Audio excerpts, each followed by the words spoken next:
Daniel pushed the door open and stepped into the hallway. The sound of the prison crashed over him. Shouts, sirens, distant crashes. Somewhere, a fire alarm beeped again and again like a scared bird. Mason came right behind him, gun low but ready. Lester walked backward for a few steps, keeping his weapon aimed at the control room, then turned and followed. They moved down the hall, past small windows looking into different parts of the prison. Daniel caught quick, painful flashes. A group of officers forming a shield wall. Prisoners pressed against a lock gate, screaming. Smoke creeping along the ceiling like a dark fog. He felt sick. He also felt a tiny spark of hope. If that code did anything, maybe help was already on the way. "Don't slow down," Mason muttered. "I'm not," Daniel said. They reached the first gate. Normally, it would only open by command from the control room. Tonight, it was halfway closed, stuck at an angle. A broken piece of debris jammed the track. "Move it," Lester ordered. Mason and Daniel pushed the metal scrap out of the way. Together, they shoved the gate enough to squeeze through. Daniel's mind kept racing. He thought of the officers still fighting, of Ruiz tied to a chair, of the hidden men in E Block, of the file in the warden's safe, of Mason's tired eyes and Lester's cold smile. Iron Gate feels like a monster, he thought, and right now I'm walking inside its throat. They reached a heavy door marked staff only. Daniel opened it and started down the narrow stairs into deeper shadow. The stairs went down and down, lit only by dim emergency lights on the walls. As they descended, the sound of the riot grew muffled. The air became cooler and damp. It smelled like old concrete and rust. "You see, Hayes?" Lester's voice echoed. "This is the part of the prison they don't show on TV. No cameras, no bright lights, just forgotten halls and quiet deals." "How long have you been planning this?" Daniel asked. "Years," Lester said. "Long enough to learn every crack in these walls." They reached the bottom. A narrow hallway stretched ahead, ending in a steel door with an old keypad lock. "That goes toward the warden's wing," Mason said. Lester nodded. "We'll go there after one quick stop." He pointed down a darker hall. E-block access. Mason stiffened. "We don't need to go down there. We already opened their door." Lester's smile was thin. "We need insurance. Someone they tried to erase." A faded sign above a heavier door read. "Restricted. Authorized personnel only." Mason's hand shook as he swiped his card. Bolts slid back. The door groaned open, and cold air rushed out, smelling like wet stone. They went down again. At the bottom, another hall stretched ahead, lined with heavy doors with round windows. Dim yellow lights glowed. Almost every window Daniel passed was empty. No faces, no eyes, just dark rooms. "What happened to them?" he whispered. "They were moved," Lester said. "Some up, some out, some elsewhere." Then he pointed toward a single door with a faint green light. Inside the window, a shape sat perfectly still on a bunk. As they came closer, the figure looked up, an old man with white hair, sharp eyes, and a faded jumpsuit, not broken, waiting. "Well," he said, "I see the night finally came." "Good evening, Warden Price," Lester said. "It's been a long time." Daniel stared. Warden Price, the first warden of Iron Gate, the one the manual said had retired early, but he hadn't retired. He had been buried in E-Block, locked away like the men he once controlled. Lester stepped toward the door. "We're going upstairs to visit your replacement," he said. "But first, it's polite to invite you to the meeting." Mason shook his head. "You can't take him out of here. He's not supposed to exist anymore." "Exactly," Lester said, "which makes him the most dangerous witness they've ever buried." Daniel barely heard him. He was staring at the lock panel on Price's door. The light above it flickered. Green, red, green. "Lester," Mason said slowly, "the backup system isn't meant to hold this long. If that power fails..." The building shook. A deep, heavy boom rolled through the floor, knocking Daniel to one knee. Dust rained from the ceiling. Lights flashed and went out, then flickered back, weaker than before. "What was that?" Daniel shouted. An alarm started screaming somewhere above them, a different tone than the riot alarm. Lower, deeper, like the bones of the prison were warning them. Generator room, Mason said. Something blue. On Price's door, the lock light flashed faster. Green, red, green, red. Then it went dark. For one long, terrifying second, everything seemed to hold its breath. The bolts on the old door groaned. Then, slowly, with a sound like the prison itself grinding its teeth, they began to slide open on their own. The door cracked, then swung wide. Warden Price stepped out for the first time in years. His eyes burned. He smiled a thin, cold smile. If Iron Gate is finally falling apart, he said, we should make sure it takes the right people down with it. The floor shook again. Dust fell from the ceiling and stung Daniel's eyes. Somewhere far above, metal screamed and something heavy crashed. The alarms were so loud it felt like the whole prison was yelling. Price stood in front of his open cell, free at last. Lester stood a few feet away, still holding the gun, but even he looked unsure now. This wasn't part of the plan, Mason muttered. That's the thing about cages, Price said. You never truly control them. You only think you do. Why were you locked down here? Daniel asked. Why did they hide you? Price's sharp eyes turned to him. Because I did what they asked, he said. And then they were afraid I'd talk about it. Lester frowned. We're wasting time. The generator's failing. Once backup power dies, doors will freeze. We need that file before this place locks up like a tomb. Price nodded slowly. You still think small, Cole. You want a file. I want the whole truth. Daniel's chest hurt. If they'll just cover it up again, why are we doing this? Price studied him. Because this time they made a mistake, he said. They left a witness who still believes the truth matters. You! Lester rolled his eyes. Very touching. We're moving. Now, Price in front, Hayes behind him. Any funny moves, he didn't need to finish.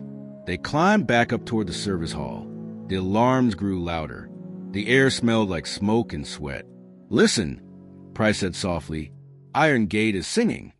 More like dying, Mason muttered. Same song, Price replied. Soon the painted walls and nameplates of the warden's wing came into view. The safe part of the prison that now looked just as scared as everywhere else. Up ahead, Daniel heard sharp voices. Officer Bell and Captain Lewis were outside the warden's office, batons in hand, radios hissing static. They were trying to hold on to normal in a night that had gone far past it. Daniel stepped around the corner. Lewis, Bell, they spun, ready to fight, then lowered the batons just a little when they saw his uniform. Hayes? Where have you been? Bell demanded. We've been trying to reach the control room. No answer. That's because the control room is gone, Daniel said. Power's fried. Systems half dead. Ruiz is still in there. I triggered an old emergency code, but he stopped as he felt the cold circle of Lester's gun press into his back. Moments later, everything exploded. Mason stepping out with a gun, Price revealing himself, Bell and Lewis shocked. A struggle, shots fired, glass raining down, Mason tackled, Lester disarmed. In the chaos, Daniel made a choice.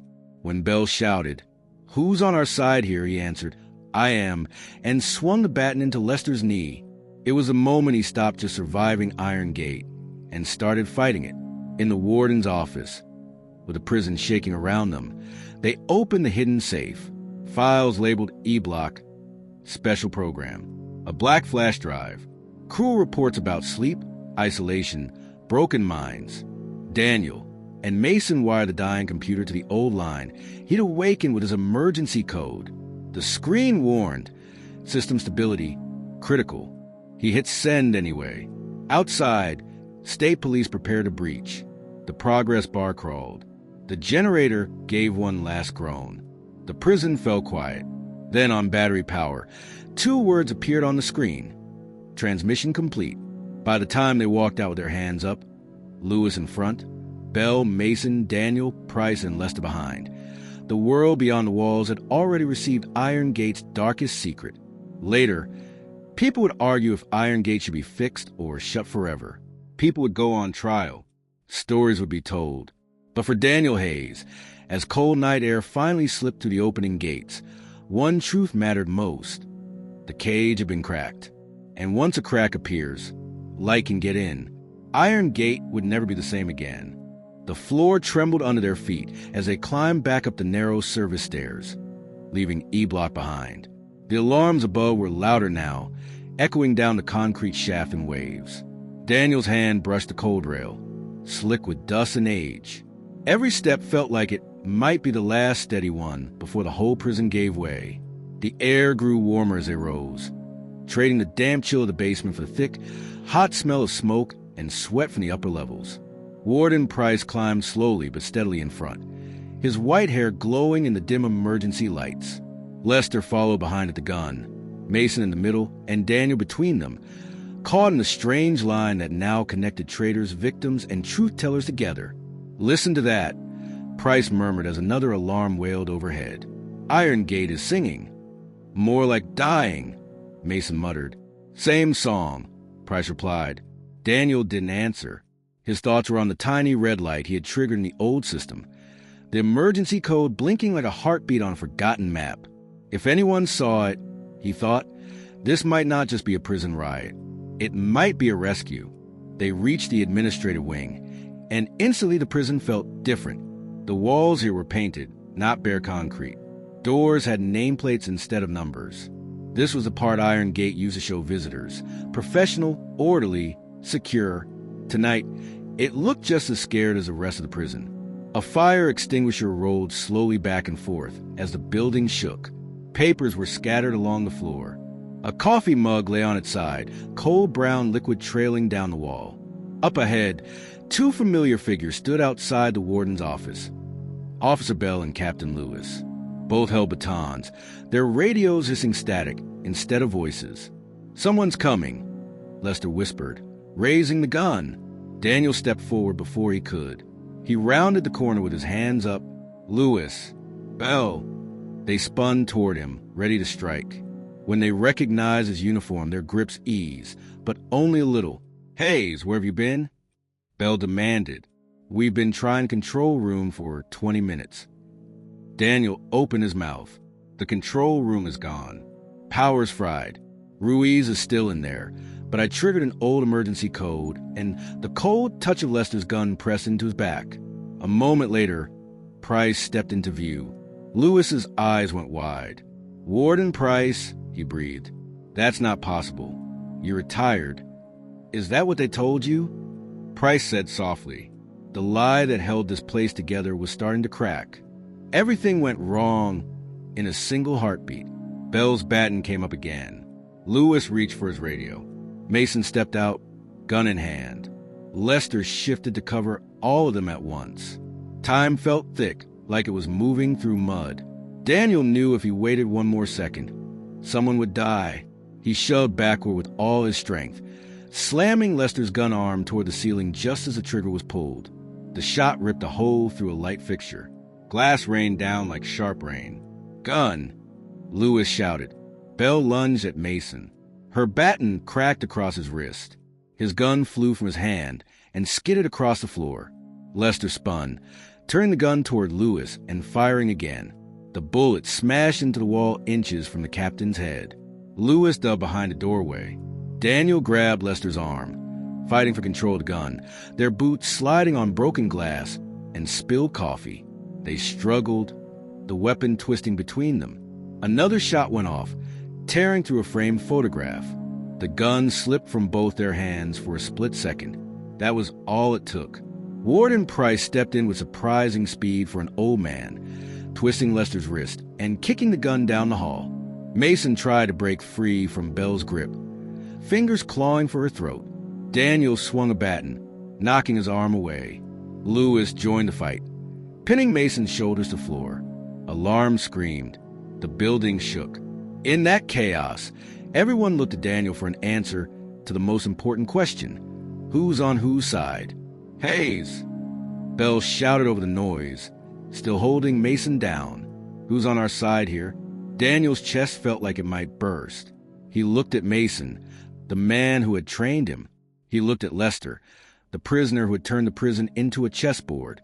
He looked at Price, the old warden who had helped build its darkest secret, and he thought of Ruiz tied to a chair, of officers fighting in blind hallways, of inmates just trying not to die tonight. Daniel said finally, I'm on the side that wants this place to stop eating people. At that moment, Lewis glanced at the security panel beside the office door. A tiny light was blinking on the map, right at the front gate. What is that? He whispered. Daniel stepped closer. The old system's emergency code was active. Someone outside had seen the signal. Before anyone could react, Lewis's radio crackled to life. Outside perimeter, preparing entry. Any units inside, respond. Lewis, snatch a radio. This is Captain Lewis. We're in the administrative wing with Warden Price, inmate Lester Cole, Officer Hayes, Officer Bell, and Officer Mason in custody. Situation is complicated. Do not breach yet. Repeat, do not breach. We're about to transmit evidence from inside. Static answered, then a strained voice. Copy, Lewis. We see a spike from your node. You've got 90 seconds. 90 seconds to decide if Iron Gate's secrets would stay buried, or finally see the light. They moved into the warden's office together like a storm front. The room looked more like a judge's chamber than a workspace. Dark with walls, tall shelves, a heavy desk, and flags standing in the corner. But tonight, the order was gone. Papers lay scattered like fallen leaves. A lamp was broken on the floor. A picture frame hung crooked on the wall, its glass shattered from a stray bullet. The computer screen blinked weakly, struggling to stay alive on what little power remained. Price walked straight past the chaos, heading for a painting on the wall. The kind of expensive landscape no one really looked at. He kept the same spot, Price murmured. Not very creative. He pulled the frame aside to reveal a steel-safe door set into the wall. His hands shook slightly as he typed in an old code only he and one other person were supposed to know. The lock clicked. The safe opened with a soft hiss. Inside were neat stacks of files and a single black flash drive. Price's face tightened as he pulled out one folder stamped with a thick black label, E-Block, Special Program. Whatever the state had tried to hide, it was in there. Lester stood by the window, watching blue and red lights flash outside the walls. The world's watching, he said quietly. Question is, what we're going to show them? Price placed the folder on the desk and opened it. The pages were full of charts, cold notes, and careful eyes. There were headings like sleep deprivation, subject responses and isolation effects, Phase 3 and unauthorized incidents, redacted. Daniel's stomach turned, just skimming the words. These weren't just records. They were proof that Iron Gate hadn't just held dangerous men. It had helped make some of them that way. These were supposed to be sealed, Price said quietly, locked away forever. And you helped write them, Lester shot back. Price didn't deny it. I did, he said. But someone has to own the truth before it buries everyone else. Mason stood back, shoulders sagging, face tight with regret. Skin the first pages, he said. Send them straight to the Attorney General and every press contact. Once this leave the building, they can't pretend it never happened. Price hesitated for only a moment, then began feeding the pages into the scanner one by one. The machine buzzed and whirred, turning years of secrets into digital ghosts. Daniel watched the progress bar inch along on the dim computer screen. Outside, the sirens grew louder. Inside, they were trying to send a confession. Can you hold power long enough? Daniel asked, eyes on the flickering monitor. Mason stepped beside him, fingers moving quickly across the keyboard and cables. Maybe, he said. The office has its own backup battery.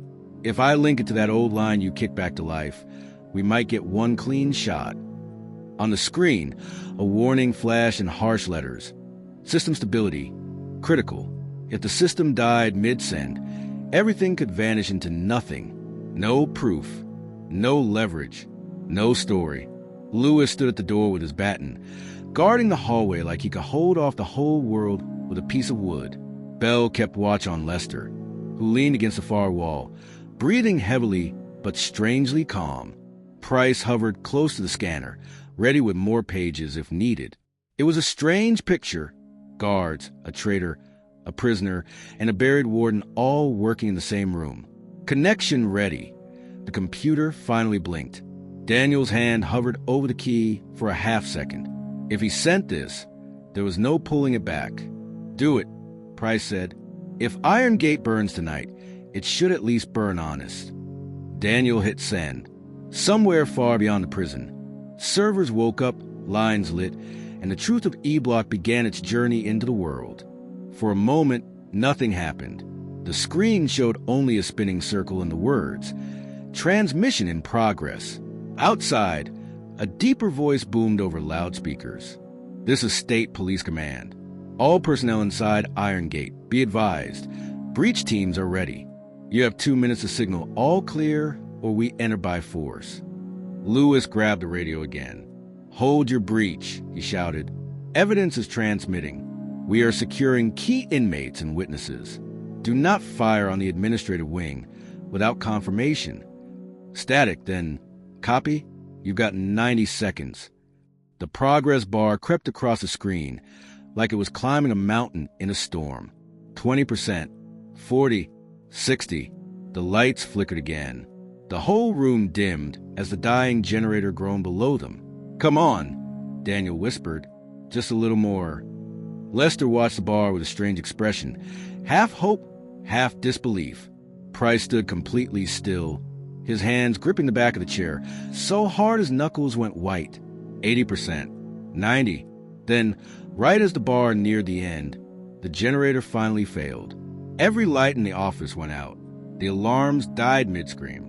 For a heartbeat, Iron Gate was silent. In that darkness, everyone held their breath. Then the monitor blinked back on in low power mode. One final message appeared on the screen. "Transmission complete." The cage had spoken. "It went through," Mason breathed. "It actually went through." Price sagged into the chair, suddenly looking every year he'd spent buried in E-Block. Lester stared at the words on the screen, like they were some kind of joke the universe had played on him. "So that's it," he said. "Years of secrets, and they're out because a rookie pushed a few buttons?" "Not just a rookie," Price replied quietly. "A man who still believes prisons shouldn't eat people." The loudspeakers blared again, louder this time, rattling the windows. "Administrative wing," the voice boomed. "We have received your transmission. Come out slowly with hands up. Anyone armed will be treated as a threat." The words hung heavy in the room.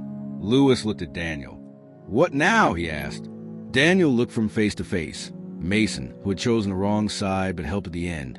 Bell, bruised and steady. Price, burdened by what he'd built. Lester, who had forced the truth up from the basement in the most violent way possible. "Now we walk out there," Daniel said, "and we tell them exactly what happened. All of it. No more half-truths. No more buried names. If they want to blame someone, they can blame the ones who built this, not just the ones who survived it. No one liked the plan, but no one had a better one." They formed a line, Lewis in front, badge visible, hands raised. Bell behind him, keeping close to Mason, whose wrists were now zip-tied. Then Daniel, walking between Warden Price and Lester Cole, the old architect of Iron Gate's darkest level, and the prisoner who used those shadows to start this night. Together, they opened the door and stepped into the dim hallway. Powerful flashlights sliced through the dark on the far end. "Hands up," voices shouted. "Do not run. Do not reach for weapons." They raised their hand higher and kept walking. As armed officers flooded the hall, as red and blue light from outside mixed with the weak emergency glow, Daniel felt the full weight of the night land on his shoulders. Iron Gate had shaken. It had bled. It had nearly fallen apart. But its deepest secret had finally left the building. Later, news shows would show leaked pages and grainy footage from E-Block. Some people would say Iron Gate was a monster that had to be shut down forever. Others would say it was still needed, just fixed. Investigations would open. Some files would disappear. Some wouldn't. Lester would face new charges. Mason would stand trial. Price would finally testify about what had been done underground. And Daniel Hayes, the rookie who had walked into the throes of the world's most dangerous prison and refused to look away, would have to live with what he'd seen. But in that moment, as cold night air finally slid through the opening gates and hit his face, he felt one small, important truth. The cage had been cracked. And once a crack appears, light can get in. Iron Gate would never be the same again.